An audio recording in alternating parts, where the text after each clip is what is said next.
பாருங்கள், இந்த இயேசு கிறிஸ்துவின் பிறப்பின் பண்டிகை நாளை கொண்டாடும் பொழுது இந்த நாளிலே நீங்கள் ஒரு தீர்மானம் எடுங்கள். ஆண்டவரே, உமக்காக நான் ஒரு ஆத்துமாவையாவது, ஒரு குடும்பத்தையாவது உமக்காக நான் பிடிப்பேன், உமக்காக நான் ஆதாயப்படுத்துவேன். மற்றவர்களை ஆண்டவருக்காக ஆதாயப்படுத்துவது மதம் மாற்றுவதல்ல, ஜனங்களுடைய மனதிலே உண்மை தேவன் யார் என்பதை காண்பித்துக் கொடுப்பது, மெய் தேவனை அந்த மக்களுக்குள்ளே கொண்டு வருவது.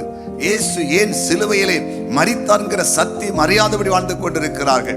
இயேசு ஏன் உயிர்த்தெழுந்தார்ங்கிற சத்தியம் அறியாமல் இருக்கிறார்கள்.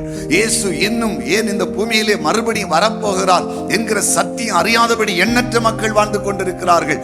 அவர்கள் மெய் ஆண்டவரை அறிந்து ஆண்டவருக்குள்ளே வருவதற்கு நாம் ஒரு உழைக்கிற ஒரு கருவியாக, அவர்களுக்கு தேவனை குறித்து சொல்லுகிற ஒரு பாத்திரமாக நாம் இருக்க வேண்டும். கைகளை தட்டுங்க, அல்லேலூயா சொல்லுங்க, அல்லேலூயா.